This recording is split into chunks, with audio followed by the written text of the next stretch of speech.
നമസ്കാരം. പ്രധാന വാർത്തകൾ. 9 പോലീസുകാർക്ക് വധശിക്ഷ. തൂത്തുക്കുടി കസ്റ്റഡി കൊലപാതകത്തിൽ നിർണായക വിധി പുറത്ത്. അപൂർവങ്ങളിൽ അപൂർവമായ കേസെന്നായിരുന്നു കോടതിയുടെ നിരീക്ഷണം. ഭാവിയിൽ കസ്റ്റഡി കൊലകൾ സംഭവിക്കാതിരിക്കാനുള്ള താക്കീതായി ശിക്ഷ മാറണമെന്നും കോടതി പറഞ്ഞു. ചെന്നൈ. തൂത്തുക്കുടി സാത്താൻകുളം കസ്റ്റഡി കൊലയിൽ 9 പോലീസുകാർക്കും വധശിക്ഷ. മധുര ജില്ലാ കോടതിയുടേതാണ് ഉത്തരവ്. അപൂർവങ്ങളിൽ അപൂർവമായ കേസെന്നായിരുന്നു കോടതിയുടെ നിരീക്ഷണം. ഭാവിയിൽ കസ്റ്റഡി കൊലകൾ സംഭവിക്കാതിരിക്കാനുള്ള താക്കീതായി ശിക്ഷ മാറണമെന്നും കോടതി പറഞ്ഞു. ജീവപര്യന്തം ശിക്ഷ പര്യാപ്തമല്ലെന്നും എല്ലാവരും ഒരുപോലെ കുറ്റക്കാരാണെന്നും കോടതി ചൂണ്ടിക്കാട്ടി. കൂടുതൽ ഉപദ്രവിച്ചത് ആര് എന്ന ചോദ്യത്തിന് പ്രസക്തിയില്ല. ഒരു ഇൻസ്പെക്ടർ, 2 സബ് ഇൻസ്പെക്ടർമാർ, 2 ഹെഡ് കോൺസ്റ്റബിൾമാർ, 4 കോൺസ്റ്റബിൾമാർ എന്നിവർക്കാണ് ശിക്ഷ വിധിച്ചിരിക്കുന്നത്.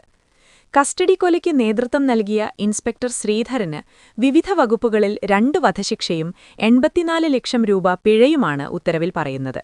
2020 ജൂണിലാണ് സംഭവം. കോവിഡ് സമയത്ത് ലോക്ഡൌൺ ലംഘിച്ച് കട തുറന്നതിന് കസ്റ്റഡിയിലായ തടിവ്യാപാരി ജയരാജനും മകൻ ബെനിക്സുമാണ് പോലീസ് കസ്റ്റഡിയിലെ മർദ്ദനത്തിൽ കൊല്ലപ്പെട്ടത്. കോവിഡ് ലോക്ഡൌണിൽ കടയടച്ചില്ലെന്നാരോപിച്ചാണ് ഇരുവരെയും പോലീസ് കസ്റ്റഡിയിലെടുത്തത്. വ്യാപാരികളായ ഇവരെ രാത്രി മുഴുവൻ പ്രതികളായ പോലീസുകാർ സ്റ്റേഷനിലിട്ട് മൃഗീയമായി മർദ്ദിച്ചു. 3ാം മുറ പ്രയോഗിച്ചുവെന്നും കുറ്റപത്രത്തിൽ പറയുന്നു.